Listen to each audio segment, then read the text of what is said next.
അർജുൻ്റെ സഹോദരി ഭർത്താവായ ജിതിൻ ഇപ്പോൾ നമ്മോടൊപ്പം ചേരുന്നുണ്ട്.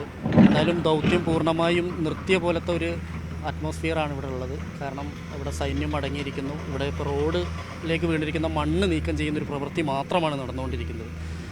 പിന്നെയൊരു ഇത് പുനരാരംഭിക്കുമോ? എന്താണ്, എങ്ങനെയാണ്, പ്രതീക്ഷയുണ്ടോ? പുനരാരംഭിക്കും എന്നുള്ള പ്രതീക്ഷ അത് ഉണ്ട്. പക്ഷേ അത് എന്ന് എന്നുള്ളതിലൊരു ചോദ്യചിഹ്നമുണ്ട്. ഈ സാഹചര്യത്തിൽ തൃശ്ശൂരിൽ നിന്ന് വരുന്ന ഓപ്പറേറ്റേഴ്സ് ഇവിടെ ഇന്ന് രാത്രി എത്തി. ഇതിന് ശേഷം നാളെ രാവിലെ ഇവിടുത്തെ സ്ഥലങ്ങൾ വിലയിരുത്തിയതിന് ശേഷമായിരിക്കും ഒരു തീരുമാനം ഉണ്ടാകുക എന്നാണ് അറിയാൻ പറ്റിയത്.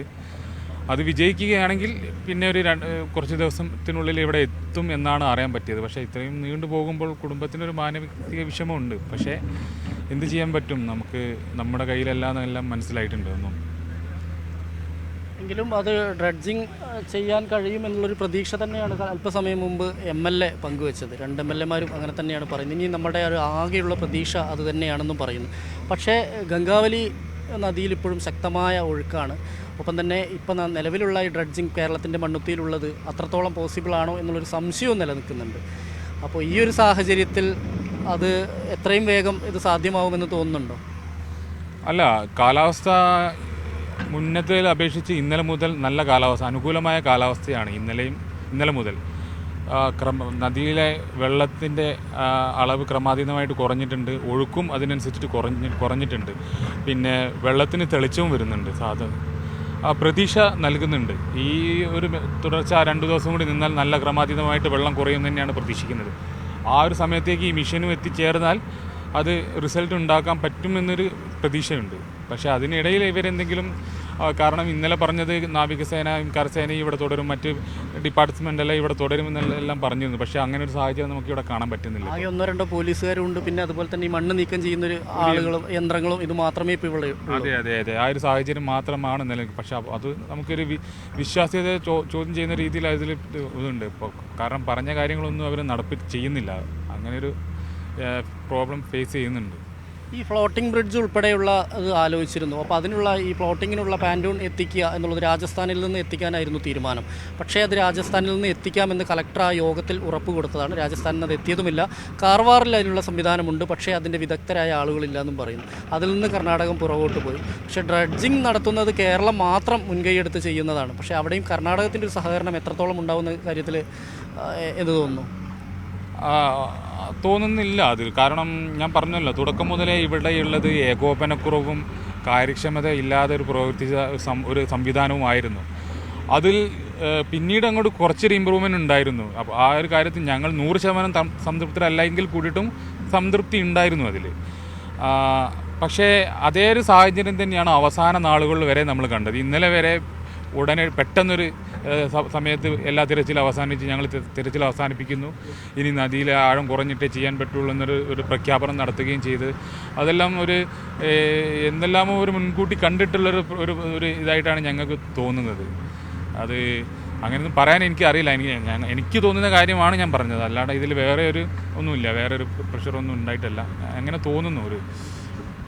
ഇനി എപ്പോഴാണ് നാട്ടിലേക്ക് മടങ്ങുന്നതിനെ കുറിച്ച് എങ്ങനെയാണ്? അതിനെക്കുറിച്ച് ആലോചിച്ചിട്ടില്ല ഇതുവരെ.